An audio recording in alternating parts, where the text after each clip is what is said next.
आप लोग हमेशा बोलते हैं कि सर लगातार लाइव नहीं आते हैं। मुझे लगा सेविंग्स अकाउंट पर 2.5% इंटरेस्ट नॉर्मल है, फिर पता चला लोग हैं।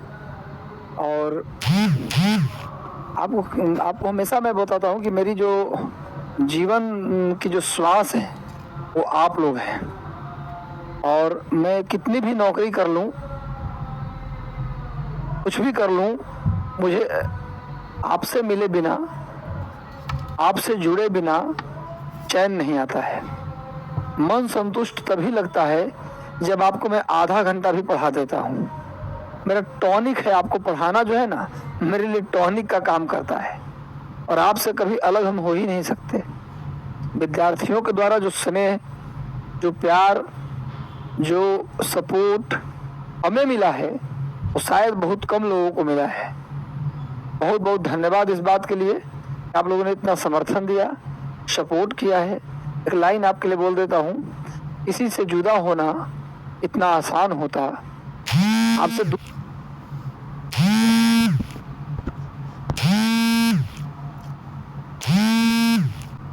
दिल से मैं तुम्हें आशीर्वाद देता हूँ, शुभकामना देता हूँ। एक अच्छा सा शायरी बोल दिया आपके लिए, इसी से जुदा होना इतना आसान होता तो जिस्म से रूह को निकालने फरिश्ते नहीं आते। क्या है, बड़ा बड़ा कमेंट लिख रहा है, आपकी वजह से मेरा सिलेक्शन। अंशु आपको बहुत बहुत बधाई, बहुत बहुत शुभकामना। अंशु आपको ऐसे ही आगे बढ़ते रहिए। बहुत अच्छा लगा आपने बताया कि हो गया है सिलेक्शन आपका। फातिमा बी TRE 4 में नोटिफिकेशन, तो TRE 4 का नोटिफिकेशन मुझे लगता है कि अब चुनाव के बाद आना चाहिए, क्योंकि 6 तारीख को आ जाएगा आचार संहिता। आचार संहिता लगने के बाद एग्जाम होता है लेकिन फॉर्म नहीं आता। हाँ, 10 तारीख को, चलिए उमेश जी बहुत आशीर्वाद, बहुत शुभकामना उमेश भाई। तो 10 तारीख को लगेगा आचार संहिता और मुझे नहीं लगता कि TRE 4 अभी आएगा। नहीं, नो, चलिए अब हमको तो ऐसा लग रहा है नहीं आएगा, लेकिन अब आ जाए तो अच्छा बात है। भगवान से मैं प्रार्थना करूं कि आप लोग के लिए वैकेंसी आ जाए। पहली बार कांग्रेस में खादी पहनना अनिवार्य किया गया। ये सब पढ़ा चुका है। सेशन को लाइक कर दो गुरु, मजा आएगा आज के सेशन में। टेंशन मत लीजिए, मैं आपके लिए हमेशा था, हमेशा हूँ, हमेशा आपके साथ रहूंगा। सेशन को लाइक कर दो। पहली बार कांग्रेस में खादी पहनना अनिवार्य कर दिया गया 1926 में। 1926 में कांग्रेस में खादी पहनना अनिवार्य किया गया। पहली बार कांग्रेस के अंदर वंदे मातरम कब गाया गया? 1896 में। पहली बार 2025 आ गया, भारत चांद तक पहुंच गया और आप अभी भी बाल कलर करने के लिए केमिकल का इस्तेमाल कर रहे हो। अरे भाई, में पहली बार कांग्रेस के अंदर वंदे मातरम गाया गया 1896 में। पहली बार कांग्रेस में जन गण मन गाया गया 1911 में। पहली बार कांग्रेस में जन गण मन गाया गया 1911 में। और पहली बार कांग्रेस में झंडा गीत विजय विश्व तिरंगा प्यारा झंडा ऊंचा रहे हमारा, ये गाया गया 1938 में। भारत का राष्ट्र गीत वंदे मातरम है और भारत का राष्ट्र गान जन गण मन है। तो भारत की जो राष्ट्रीय गीत है वंदे मातरम, वो पहली बार गाया गया 1896 में कलकत्ता में। पहली बार भारत के राष्ट्र गान नेशनल एंथम जन गण मन गाया गया 1911 में कलकत्ता में। और पहली बार झंडा गीत विजय विश्व तिरंगा प्यारा झंडा ऊंचा रहे हमारा, ये गाया गया 1938 में हरिपुरा अधिवेशन में। गुजरात के हरिपुरा में 1938 में पहली बार झंडा गीत गाया गया। पहली बार कांग्रेस में तिरंगा फहराया गया 1929 में। 1929 में पहली बार लाहौर में कांग्रेस में तिरंगा फहराया गया। स्वराज शब्द का पहली बार प्रयोग कांग्रेस में 1906 में हुआ। 1906 में पहली बार कांग्रेस पार्टी में स्वराज शब्द का प्रयोग हुआ कलकत्ता में। और पहली बार 1929 में ही जहाँ झंडा फहराया गया था, पहली बार 1929 के अंदर ही पूर्ण स्वराज का नारा दिया गया। और पहली बार कांग्रेस में खादी पहनना अनिवार्य कर दिया गया 1926 के गुवाहाटी अधिवेशन में। गुवाहाटी जो कि असम में है, असम के गुवाहाटी में सेशन हुआ था। और इसमें कांग्रेस के अध्यक्ष थे कौन? श्रीनिवास अयंगर। कांग्रेस के अध्यक्ष कौन थे? श्रीनिवास अयंगर। याद रखिए, वो जब पहली बार 1926 में खादी पहनना अनिवार्य कर दिया गया तो उस समय कांग्रेस के अध्यक्ष थे श्रीनिवास अयंगर। सेशन गुवाहाटी में हुआ था। महात्मा गांधी एक बार मात्र कांग्रेस के अध्यक्ष रहे 1924 में बेलगांव में। 1924 में कर्नाटक के बेलगांव में कांग्रेस की अध्यक्षता महात्मा गांधी ने की थी। महात्मा गांधी एक बार मात्र कांग्रेस के अध्यक्ष रहे हैं। भारतीय राष्ट्रीय कांग्रेस की स्थापना 28 दिसंबर 1885 को बंबई में हुआ था। भारतीय राष्ट्रीय कांग्रेस की स्थापना 28 दिसंबर 1885 को बंबई के गोकुलदास तेजपाल संस्कृत महाविद्यालय में हुआ था।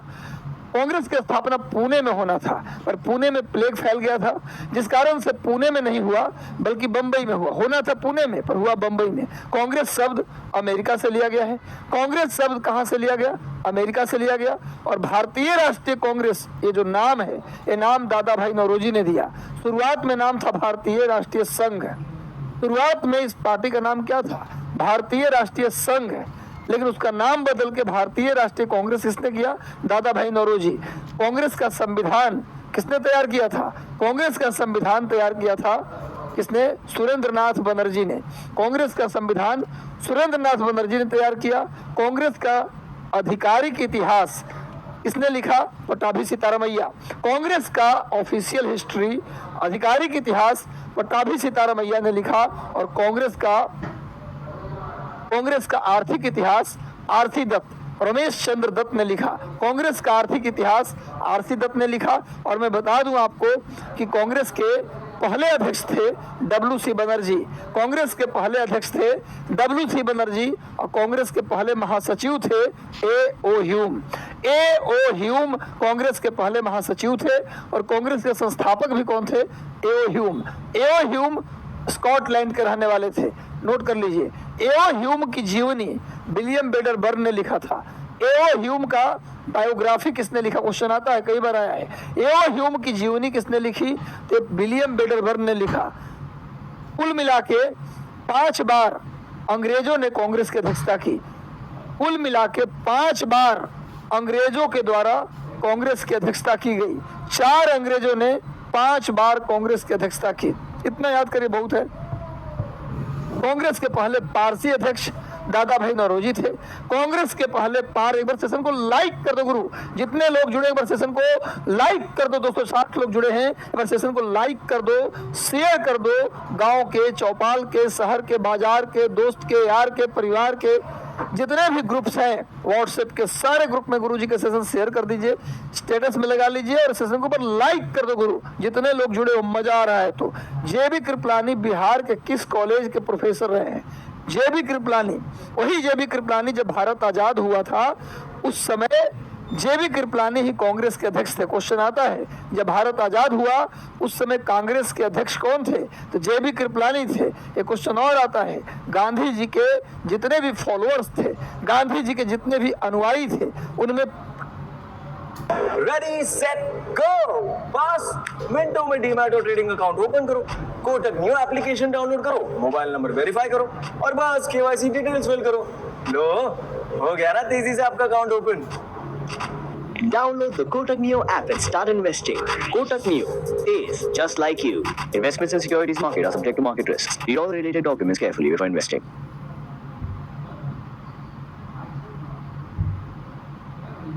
Hello, Moto. Do the Moto Moto. उनमें कौन ऐसा व्यक्ति था जो पेशा से टीचर था? पेशा से टीचर था। कौन ऐसा? गांधी जी के जितने भी फॉलोअर्स थे उनमें एक फॉलोअर का नाम बताइए जो पेशा से टीचर था। वो थे जे.बी. कृपलानी। ये भी क्वेश्चन आया हुआ है। गांधी जी के फॉलोअर में एकमात्र फॉलोअर कौन था जो पेशे से टीचर था? तो थे जे.बी. कृपलानी थे। जे.बी. कृपलानी बिहार के Langat Singh college, Langat LS. College आपने सुना होगा, मुजफ्फरपुर का फेमस कॉलेज है। मुजफ्फरपुर का फेमस कॉलेज है एल.एस. कॉलेज। जब पीएचडी किए जे.बी. कृपलानी ने, जब डिग्री लिया तो उसके बाद पहली बार उनकी नौकरी लगी लंगट सिंह कॉलेज में। उसके बाद फिर बीएचयू भी गए। लंगट सिंह कॉलेज के बाद एल.एस. कॉलेज के बाद वो चले गए बीएचयू, बनारस हिंदू विश्वविद्यालय। तो जे.बी. कृपलानी शुरुआत किए यहीं से। उसके बाद गया कॉलेज गया में है, पटना कॉलेज तो पटना में है ही, टीएनबी कॉलेज भागलपुर में है। टीएनबी कॉलेज कहाँ है? भागलपुर में। तेज नारायण बनेली महाविद्यालय, पूरा फुल फॉर्म है तेज नारायण बनेली महाविद्यालय, टीएनबी कॉलेज भागलपुर में है। पटना कॉलेज, इसकी स्थापना 1863 में हुआ था। ये बिहार का पहला कॉलेज था। बिहार का पहला कॉलेज, लिख लीजिए भैया, बिहार का पहला कॉलेज कौन सा था? तो पटना कॉलेज। देखिए भैया, पटना कॉलेज बिहार में स्टैब्लिश होने वाला पहला कॉलेज था। पटना कॉलेज नोट कर लीजिए, 1863 में बिहार का पहला कॉलेज बना पटना कॉलेज। गया कॉलेज गया में है और टीएनबी कॉलेज भागलपुर में है। और लंगर सिंह कॉलेज कहाँ है भैया? तो एलएस कॉलेज है मुजफ्फरपुर में। चलिए, इनमें से कौन समाज सुधारक ने महिलाओं के लिए सबसे अधिक कार्य किया था? किस समाज सुधारक ने महिलाओं के लिए सबसे ज्यादा काम किया? इन सब ने किया, महिलाओं के लिए सबने काम किया। पर प्रश्न है कि सबसे ज्यादा कार्य किसने किया? महिलाओं के लिए सबसे ज्यादा स्कूल खुलवाए, कॉलेज खुलवाए, महिलाओं के लिए खूब कार्य किया। अपना जमीन बेचकर महिलाओं के लिए आश्रम, कॉलेज इन्होंने खुलवाया। और व्यक्ति थे ईश्वर चंद्र विद्यासागर। सबसे ज्यादा महिलाओं के लिए सबसे अधिक कार्य करने वाले व्यक्ति ईश्वर चंद्र विद्यासागर थे। इन्होंने, इनके प्रयास से ही 1856 में विधवा पुनर्विवाह कानून आया था। विधवा पुनर्विवाह कानून, विधवा पुनर्विवाह कानून, विडो रीमैरेज एक्ट, इन्हीं के प्रयास से, ईश्वर चंद्र विद्यासागर के प्रयास से ही विधवा को विवाह करने का अनुमति मिला। विधवाएं विवाह कर सकती थी। उस जमाने में जो विधवा हो जाती थी, या तो उसको सती कर दिया जाता था, पति के मरने के बाद उसे जिंदा जला दिया जाता था, या तो उसकी मर्जी से या उसके विरोध में। सोचिए कितना खतरनाक प्रथा था सती प्रथा। महिलाओं को जला दिया जाता था, जबरन मजबूर किया जाता था, डायन भूत करार दे दिया जाता था, महिलाओं को अशुभ माना जाता था जो विधवा हो जाती थी। विवाह भी नहीं करना है तुम्हें, तुम्हें मर जाना है, यही तुम्हारा है, सती बन जाना है तुमको, ये उनको था, उनकी नियति थी। लेकिन विधवाओं का विवाह के लिए ईश्वर चंद्र विद्यासागर ने प्रयास किया और विधवा पुनर्विवाह कानून 1856 में आया। इतने महान व्यक्ति के अपने बेटा का विवाह, एकलौते बेटे का विवाह विधवा से कर दिया। दुनिया, आज के नेता, कानून कोई बनेगा जनता के सुधार के लिए तो जनता पर लागू करेगा। पहले के जो लीडर्स थे वो अपने ऊपर पहले लागू करते थे एग्जाम्पल के रूप में। पहले विधवा के बारे में लोग कहते थे विधवा अगर घर में रही तो पूरे घर का सर्वनाश हो जाएगा। इन्होंने कहा कि भैया मैं अपने बेटे का विवाह कर देता हूँ विधवा से, देख लो मेरा सर्वनाश नहीं होता है। तो जो भ्रम बना के रखा है, तो विधवा पुनर्विवाह कानून लाया ईश्वर चंद्र विद्यासागर। इन्होंने ही कलकत्ता में बेथुन स्कूल 1849 में महिलाओं की शिक्षा के लिए, महिलाओं की शिक्षा के लिए बेथुन स्कूल बनवाया। बेथुन स्कूल नोट कीजिए, महिलाओं की शिक्षा के लिए बेथुन स्कूल की स्थापना की। भैया इन्होंने महिलाओं की शिक्षा के लिए ईश्वर चंद्र विद्यासागर ने बेथुन स्कूल बनवाया कलकत्ता में। ये वही ईश्वर चंद्र विद्यासागर हैं जिनकी पत्रिका का नाम था सोम प्रकाश। इनकी पत्रिका का नाम क्या है? सोम प्रकाश। ईश्वर चंद्र विद्यासागर के पत्रिका का नाम है सोम प्रकाश। और याद रखिए, जब लॉर्ड लीटन ने वार्नाकुलर प्रेस एक्ट लाया था, प्रेस पर, अखबार पर, मीडिया पर कंट्रोल करने के लिए, मीडिया प्रेस को नियंत्रित करने के लिए लॉर्ड लीटन ने लाया था 1878 में वार्नाकुलर प्रेस एक्ट। नोट कर लीजिए, लॉर्ड लीटन ने लाया वार्नाकुलर प्रेस एक्ट 1878 में। उस कानून के तहत प्रतिबंधित होने वाला पहला अखबार था सोम प्रकाश। ईश्वर चंद्र विद्यासागर का सोम प्रकाश वो पहला अखबार था, पहला न्यूज़पेपर था जिसे वार्नाकुलर प्रेस एक्ट के तहत बैन किया गया था, उसे बंदी कर दिया गया था, प्रतिबंध लगा दिया गया। क्वेश्चन आता है कि वार्नाकुलर प्रेस एक्ट के तहत प्रतिबंधित होने वाला पहला अखबार कौन था? सोम प्रकाश। याद रखिए, ईश्वर चंद्र विद्यासागर के सारे योगदान थे और महिलाओं के लिए बहुत सारे कार्य किए। स्वामी विवेकानंद की बात करें तो इन्होंने 1893 में शिकागो के धार्मिक सम्मेलन में भाग लिया। 1893 में शिकागो के धार्मिक सम्मेलन में भाग लिया और 1897 में रामकृष्ण मिशन की स्थापना की। 1897 में इन्होंने रामकृष्ण मिशन की स्थापना की। इनके बचपन का नाम था नरेंद्र दत्त। नरेंद्र दत्त इनके बचपन का नाम था। राजा राम मोहन रॉय के प्रयास से ही सती प्रथा का अंत हुआ। सती प्रथा का अंत राजा राम मोहन रॉय के प्रयास से हुआ था। नोट कर लीजिए, इन्होंने ब्रह्म समाज की स्थापना की थी। स्वामी दयानंद सरस्वती की बात करें तो स्वामी दयानंद सरस्वती के बचपन का नाम मूला शंकर था या मूल शंकर था। इस बार दिवाली के लिए मैंने लिए पानी से जलने वाले दिए। जी हाँ, वाटर सेंसर दियाज। इस पंचमुखी दिए में कोई फ्लेम नहीं है, कोई स्मोक नहीं है, बस थोड़ा सा पानी डालना है and it lights up so beautifully. Next है ये bright and colourful floating lotus दिया, परफेक्ट फॉर नो फस उर्ली डेकोरेशन। ये सब आपको एक्साइटिंग ऑफर्स के साथ बिग बिलियन सेल पे मिल जाएंगे, do check out.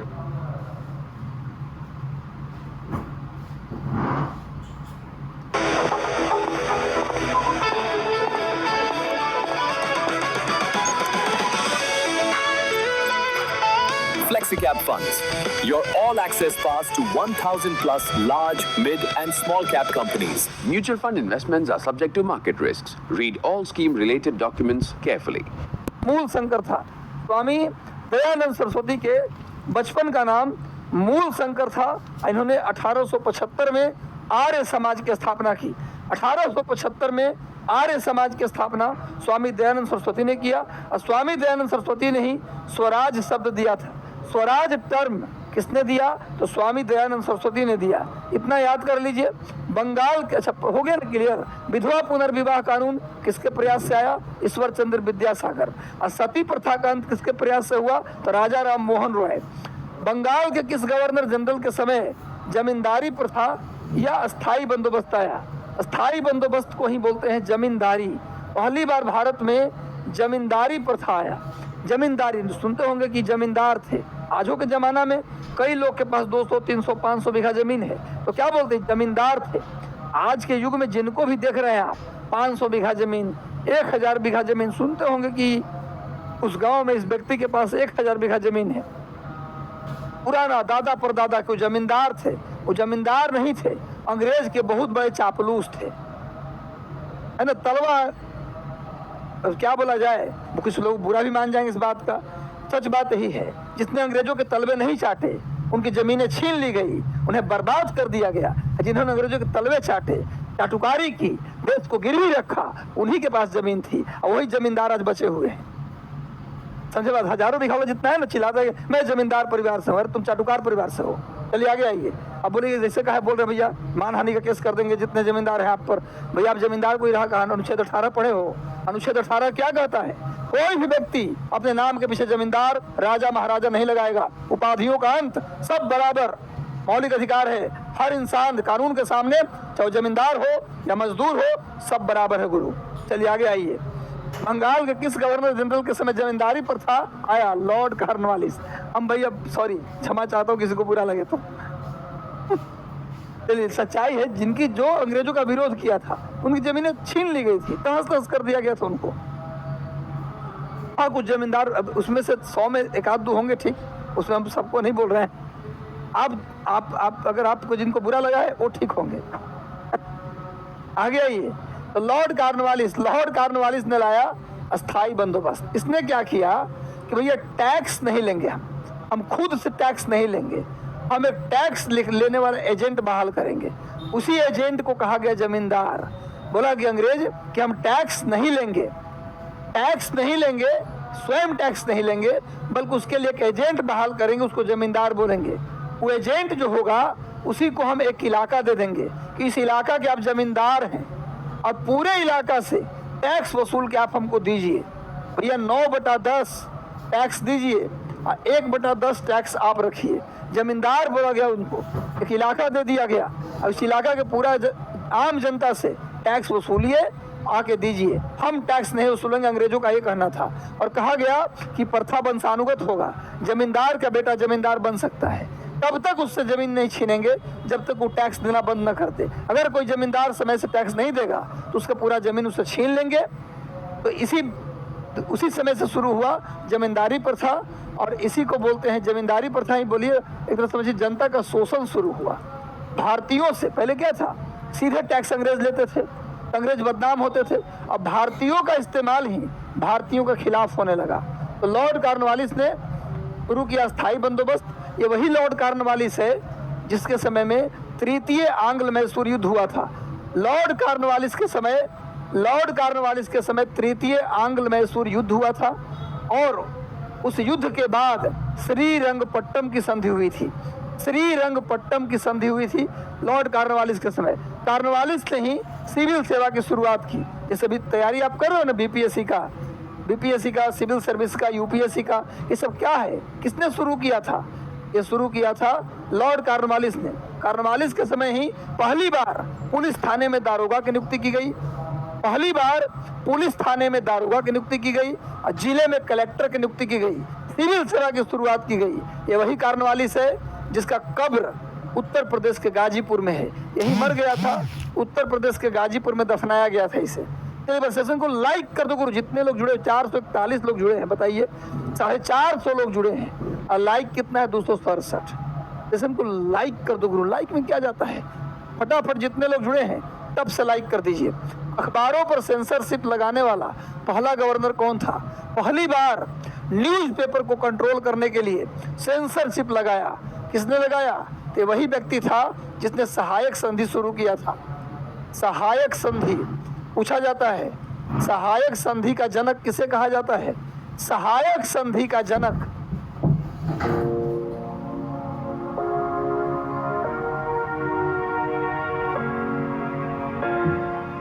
Hello and welcome. I'm David Rolfe, head of Visa Ventures and host of Visa Spotlight.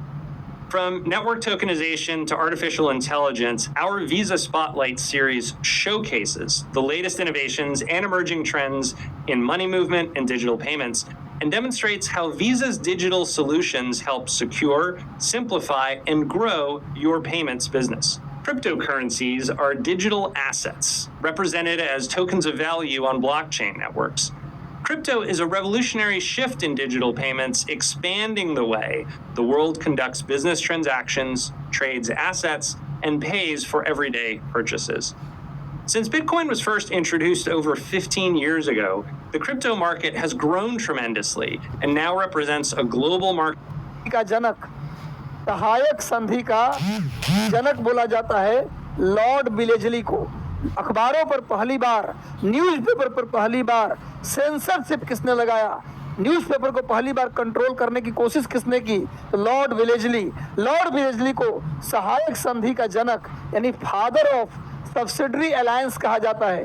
Father of subsidiary alliance, Lord Cornwallis को फादर ऑफ सब्सिडरी अलायंस यानी कि सहायक संधि का जनक कहा जाता है। और पूछा जाता है कि लॉर्ड कॉर्नवालिस सबसे पहले किसके साथ किया था सहायक संधि? क्वेश्चन आता है लॉर्ड कॉर्नवालिस पहली बार किसके साथ किया था सहायक संधि? के क्रम से है, एच से हो गया हैदराबाद। पहली बार सहायक संधि किया था हैदराबाद के साथ, उसके बाद किया मैसूर के साथ, उसके बाद किया तंजौर के साथ, उसके बाद किया अवध के साथ, उसके बाद किया पेशवा के साथ, उसके बाद किया भोसले के साथ, भोसले, उसके बाद किया सिंधिया के साथ। सिंधिया लिख लीजिए भैया, तो लिखो भाई, भैया लॉर्ड बिलेजली के द्वारा सहायक संधि किया गया सबसे पहले हैदराबाद के साथ, याद कर लीजिए। हैदराबाद के उस जस्ट बाद किसके साथ किया? मैसूर के साथ, उसके बाद तंजौर के साथ, फिर अवध के साथ, फिर पेशवा के साथ, फिर भोसले के साथ, फिर सिंधिया के साथ। HMT घड़ी का नाम है ना, HMT, तो याद रखो HMT APBS, HMT APBS, एकदम 2-3 बार बोलोगे याद हो जाएगा। तो लॉर्ड बिलेजली ने इनके साथ किया था सहायक संधि, इसे सहायक संधि का जनक कहा जाता है। पहली बार अखबार पर सेंसरशिप लगाया। इतना ही नहीं, सन 1800 में ब्रिटिश अधिकारियों को हिंदी सिखाने के लिए, सन 1800 में ब्रिटिश अधिकारियों को हिंदी सिखाने के लिए फोर्ट विलियम कॉलेज बनवाया। कलकत्ता में फोर्ट विलियम कॉलेज की स्थापना किसने की? नोट कीजिए, कलकत्ता में फोर्ट विलियम कॉलेज की स्थापना किसके द्वारा किया गया? तो लिखिए लॉर्ड बिलेजली के द्वारा किया गया 1800 में। सन 1800 में क्यों किया गया? ब्रिटिश अधिकारियों को हिंदी सिखाने के लिए। जब ब्रिटेन से जो अधिकारी आते थे उनको तो हिंदी आती नहीं थी, तो हिंदी सिखाने के लिए, ब्रिटिश अधिकारियों को भारतीय भाषा सिखाने के लिए कलकत्ता में फोर्ट विलियम कॉलेज की स्थापना किसने किया? लॉर्ड बिलेजली ने किया। नोट कर लीजिए आप। और चौथा आंग्ल मैसूर युद्ध लॉर्ड बिलेजली के समय हुआ। चौथा, फोर्थ एंग्लो मैसूर वॉर 1799 में, 1799 में चतुर्थ आंग्ल मैसूर युद्ध किसके समय हुआ? बिलेजली के समय हुआ। ऐसे युद्ध में टीपू सुल्तान की हत्या कर दी गई, टीपू सुल्तान मारा गया। टीपू सुल्तान की हत्या 1799 में हुआ, चतुर्थ एंग्लो मैसूर वॉर के समय। याद रखिए, लॉर्ड बिलेजली खुद को बंगाल का शेर कहता था, लायन ऑफ बंगाल। कोई दूसरा आदमी नहीं बोलता था, ये अपने यहाँ पे को बोलता था। हम बोलते मैं पटना का शेर हूँ, इसे शेर हो जाऊंगा। ये खुद बोलता था मैं बंगाल का शेर हूँ। पूछा न क्वेश्चन आता है, किसने कहा कि मैं बंगाल का शेर हूँ, लायन ऑफ बंगाल? ये कहा था लॉर्ड बिलेसली ने कहा था। सुभाष चंद्र बोस ने दिल्ली चलो का नारा कब दिया? बहुत शानदार क्वेश्चन है। सुभाष चंद्र बोस ने दिल्ली चलो का नारा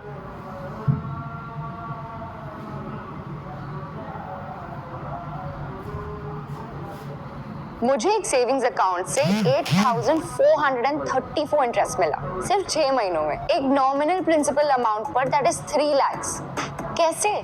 स्लाइस सेविंग्स अकाउंट से, एक जीरो बैलेंस अकाउंट जिस पर 100% RBI रेपो रेट इंटरेस्ट पे देता है, flat 5.5%, no slabs and no tricks, जबकि बाकी बैंक्स ने दिया है सिर्फ 2.5%। इंटरेस्ट हर दिन मिलता है तो डेली कंपाउंड भी होता रहता है, मतलब पैसे लिटरली रोज बढ़ते हैं, plus no minimum balance and no maintenance fee. और अगर ज्यादा रिटर्न चाहिए तो स्लाइस का फिक्स डिपॉजिट ट्राई करो, 8.5% interest for just 1.5 years, market का हाईएस्ट है फॉर नॉन सीनियर सिटीजन्स। और हाँ, सारे डिपॉजिट्स DIC GC इंश्योर्ड है 5 lakhs तक, तो मैक्सिमम सेफ्टी भी है।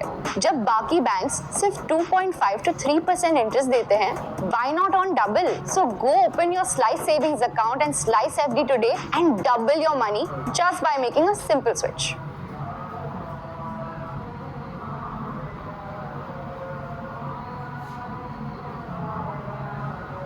Hello, Moto. Do the moto moto.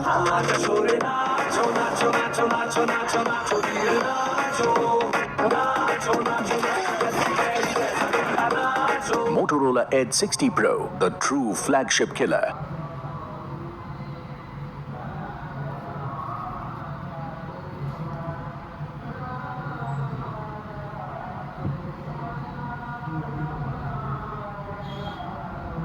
Subhash Chandra Bose ने दिल्ली चलो का नारा कब दिया गुरु? तो नोट कर लीजिए, 1940, 41, 42, 43, 1943 में सुभाष चंद्र बोस ने दिल्ली चलो का नारा दिया। सुभाष चंद्र बोस ने तुम मुझे खून दो मैं तुम्हें आजादी दूंगा, या जय हिंद। जय हिंद का नारा किसने दिया? सुभाष चंद्र बोस। जय हिंद का नारा किसने दिया? सुभाष चंद्र बोस। रट लो, जय हिंद सुभाष चंद्र बोस ने दिया। दिल्ली चलो का नारा सुभाष चंद्र बोस ने दिया। कहां से? सिंगापुर से। दिल्ली चलो का नारा सुभाष चंद्र बोस ने सिंगापुर से दिया था 21 अक्टूबर 1943 को। 21 अक्टूबर 1943 को जब सुभाष चंद्र बोस ने सिंगापुर में भारतीय राष्ट्रीय सरकार की स्थापना की। सिंगापुर में भारतीय राष्ट्रीय सरकार की स्थापना सुभाष चंद्र बोस ने 21 अक्टूबर 1943 को किया। उसी समय महात्मा गांधी को राष्ट्रपिता भी कहा। सिंगापुर से ही सुभाष चंद्र बोस ने महात्मा गांधी को पहली बार राष्ट्रपिता कहा था। महात्मा गांधी को राष्ट्रपिता किसने कहा था? सुभाष चंद्र बोस ने सिंगापुर से। सिंगापुर में ही भारतीय राष्ट्रीय सरकार की स्थापना की 21 अक्टूबर 1943 को, और दिल्ली चलो का नारा दिया। उसी के साथ साथ उन्होंने जय हिंद का भी नारा दिया, तुम मुझे खून दो मैं तुम्हें आजादी दूंगा, यह भी कहा। साथ ही साथ सुभाष चंद्र बोस की एक किताब थी, इंडियन स्ट्रगल। इंडियन स्ट्रगल नाम की किताब सुभाष चंद्र बोस का था। सिविल सर्विसेज की परीक्षा पास करने वाले चौथे भारतीय थे जिन्होंने सिविल सेवा की परीक्षा पास की थी और रिजाइन भी कर दिया था। याद करिए, वही सुभाष चंद्र बोस ने जो पंडित जवाहरलाल नेहरू के साथ मिलकर इंडिया इंडिपेंडेंस लीग की स्थापना की थी। इंडिया इंडिपेंडेंस लीग की स्थापना 1928 में सुभाष चंद्र बोस और पंडित जवाहरलाल नेहरू ने किया था। सुभाष चंद्र बोस 2 बार कांग्रेस के अध्यक्ष रहे हैं, 1938-39 लगातार, 38 में भी 39 में भी कांग्रेस के अध्यक्ष बने सुभाष चंद्र बोस। 1938 में हरिपुरा गुजरात में और 1939 त्रिपुरी मध्य प्रदेश में, ये दोनों जगह कांग्रेस के अध्यक्ष थे। कौन?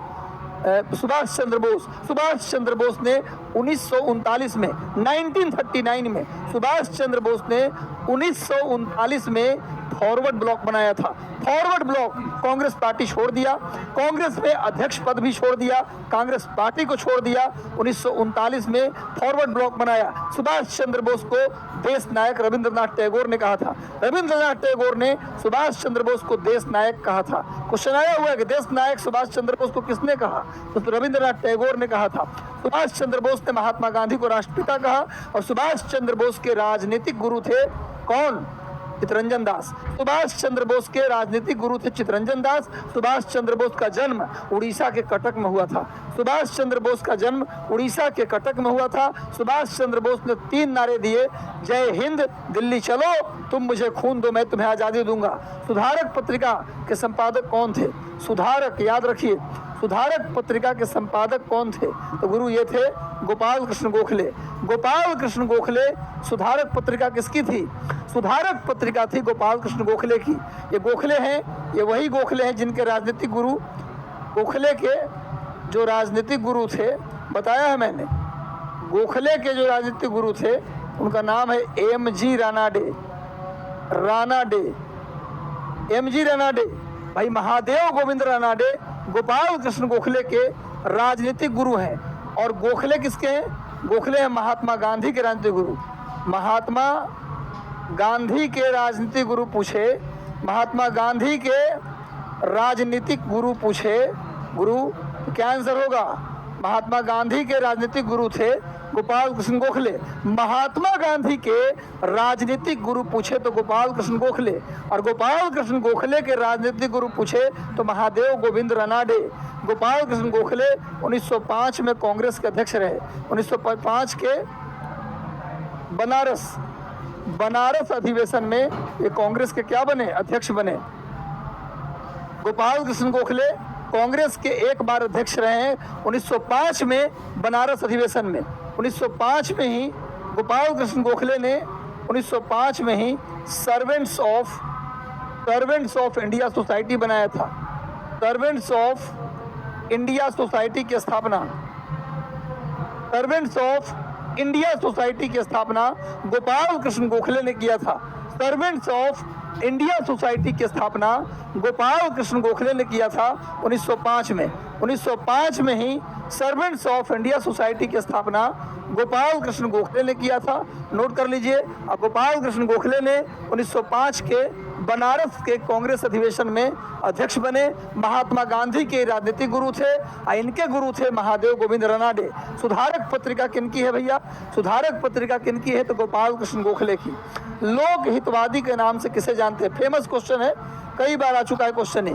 लोक हितवादी के नाम से किसे? एक बार सेशन को लाइक कर दो गुरु, जितने लोग जुड़े हैं सेशन को लाइक कर दीजिए। देखो, जिंदगी में एक बात याद रखना, बिहार में समाज के हर वर्ग को मिल रहा सम्मान और सुरक्षा। सामाजिक सुरक्षा पेंशन योजना के तहत विधवा महिलाओं, वृद्धजनों और दिव्यांग जनों को दी जा रही है पेंशन की राशि, जिसे बिहार सरकार ने 400 रुपए से बढ़ाकर किया 1100 रुपए। 3 करोड़ से अधिक लाभार्थियों के। बात याद रखना, जब आप किसी बड़े मकसद की ओर बढ़ते हैं ना, तो 1000 बाधाएं आती हैं। सिर्फ अकेले आप नहीं हैं जिनके रास्ते में बाधा आता है।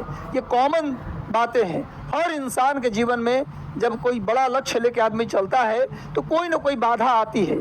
हमारे ऊपर डिपेंड करता है, हमारी मानसिक स्थिति पर डिपेंड करता है कि हम कितने मजबूत हैं, उन बाधाओं को हम कैसे सामना करते हैं। मुस्कुराइए, जब बाधा आए, तकलीफ आए तो जोर से ठहाका मार के हंसिए।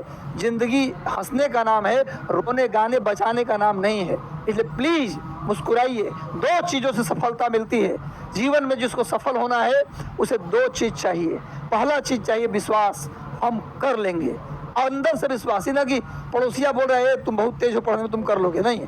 अंदर से हम कर लेंगे, हम जो कर रहे हैं सही कर रहे हैं और मेरा रिजल्ट श्योर होगा। और दूसरा धैर्य, पेशेंस। ये 2 चीज़ आ गया जीवन में तो कभी नहीं फेल होगे। और तीसरा चीज़, आज की मोबाइल छोड़ दोगे तो सफलता मिल जाएगा। मोबाइल पर जो रील देखने की आदत है ना, ये दुनिया का सबसे घटिया आदत है।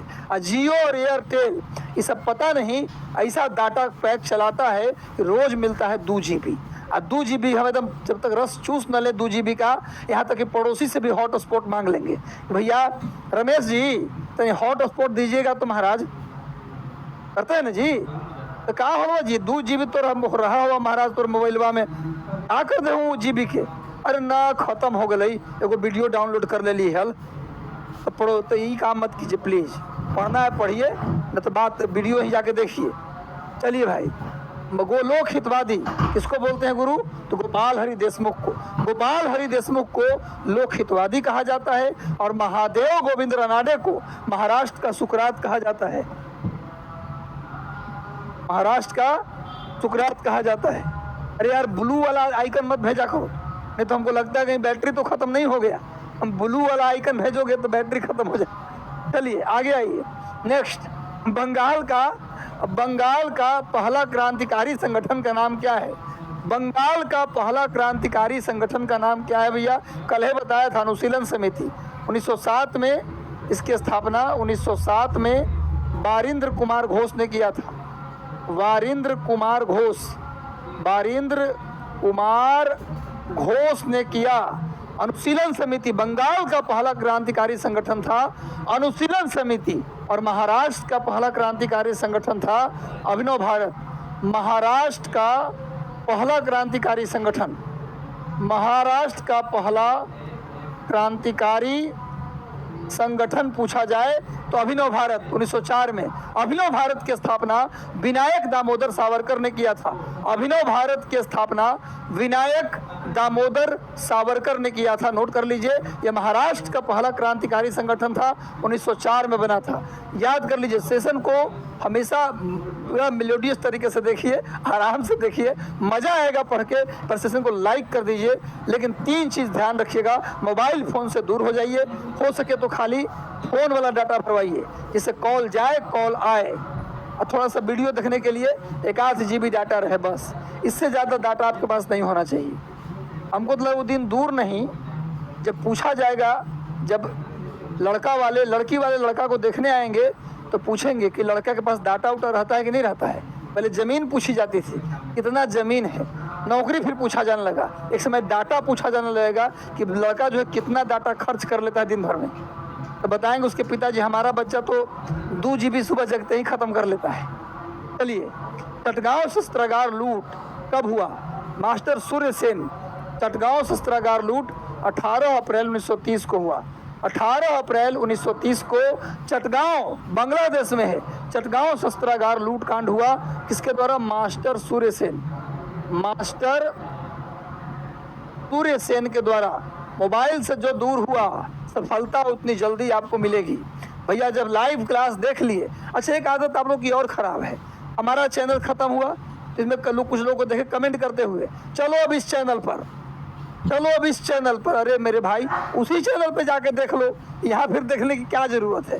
हम हमेशा बोले हैं 2 से 3 घंटा, इससे ज़्यादा अगर यूट्यूब पे रह रहे हो, इसका मतलब अपनी बर्बादी तय कर रहे हो।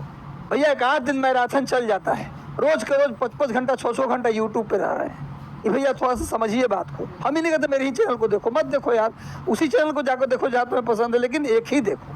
ये राय मैं देता हूँ हमेशा, जो नेक राय है। मैं कभी भी अपने बिजनेस प्रोफेशन की बात नहीं करता, नेक राय आपको देता हूँ। चलिए भैया, मास्टर सूर्य सेन, इनको 1934 में इसी बात के लिए फांसी दे दी गई थी। मास्टर सूर्य सेन ने जो चटगांव शस्त्रागार को लूट लिए थे 18 अप्रैल 1930 को, इसी बात को लेकर 1934 में मास्टर सूर्य सेन को फांसी दी गई थी। सबसे अधिक खालसा भूमि, देखो मेडिवल हिस्ट्री तुम लोग कहते थे कि सर मध्यकालीन भारत के इतिहास नहीं लाते हैं, लोगों देखो आ गया। सबसे अधिक खालसा भूमि आपने सुना है ना, एक सुना होगा मौर्य काल में, अशोक के काल में, अशोक चंद्रगुप्त मौर्य, इस काल में आपने सुना होगा सीता भूमि। सुना है सीता भूमि? ऐसा जमीन जो राजा स्वयं अपनी जोतता था, जनता को नहीं देता था, स्वयं। एक रेयर प्रॉब्लम है और वो है रेयर डिजीज, सर्वाइकल डिस्टोनिया। कमल मुरझा रहा था। क्या हो गया था?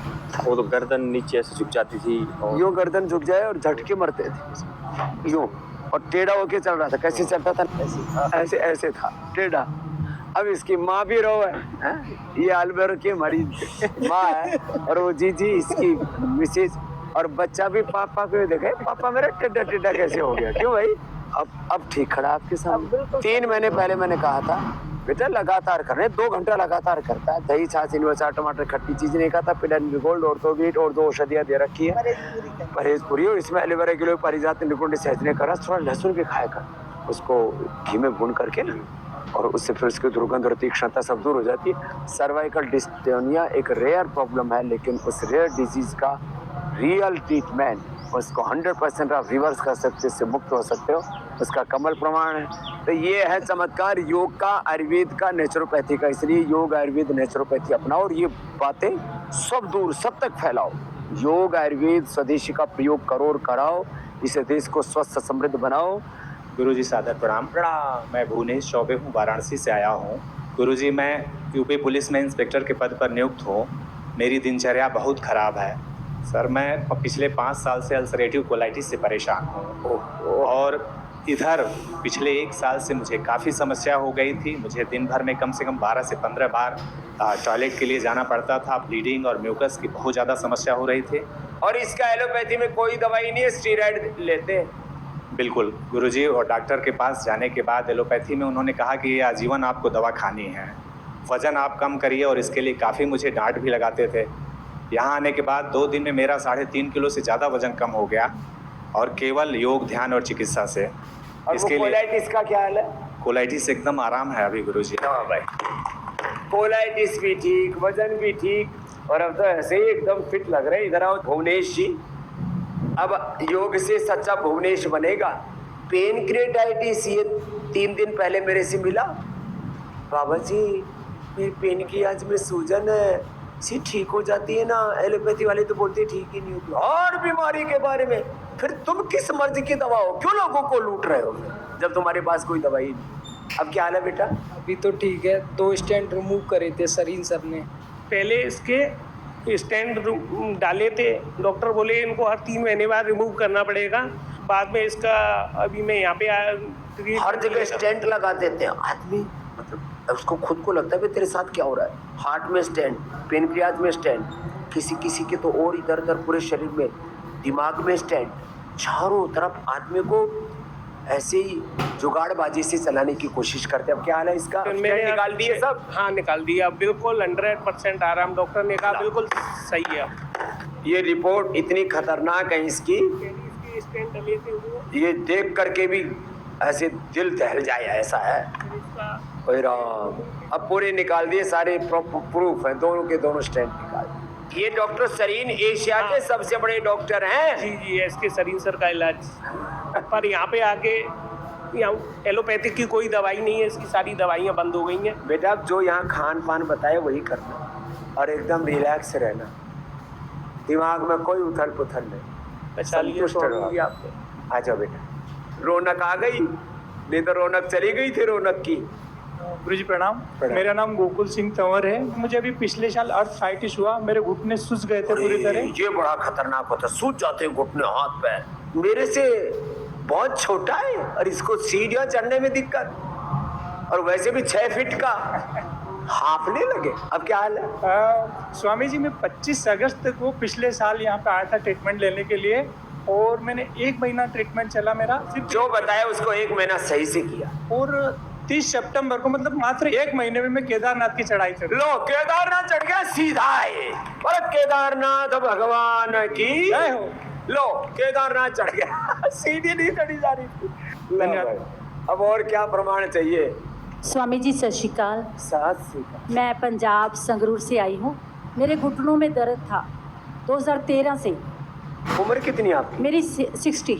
लो आजकल बहनों को 40-45 में दर्द शुरू हो जाता है, घुटनों के तो ऑपरेशन कर दे। हाँ मेरे को बोला था कि आपको घुटने रिप्लेस कराने पड़ेंगे। आपने क्यों नहीं करवाया? नहीं, मैंने तो आपके साथ जुड़ गई मैं। फिर अब क्या हाल है? अलोम विलोम कपालभाति और जो प्राणायाम करने लगी, उसके बाद मेरे को 2018 में इतना रिलीफ मिला।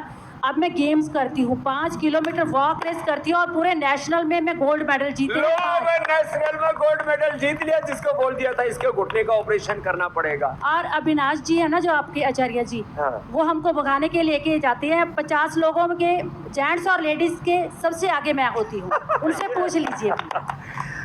मुझे 22 साल से साइनस है। अब क्या हाल है? 2 दिन पहले आपसे मिली थी तो आपने मुझे ज्योति स्मृति का नुस्खे बताया था, तो सिर्फ स्वामी जी 2 बार डाला ना, मुझे छींक आ रही, 24 घंटे नाक से पानी आता था। 24 घंटे और इतना कफ निकलता था, कफ भी नहीं निकल रहा। लो 2 दिन स्वामी में जी ही इतनी टनाटन। परेशान रहती थी मैं, ये दुपट्टा पूरे दिन डाले रहती ये थी। ज्योतिषमती हर घर में होना चाहिए।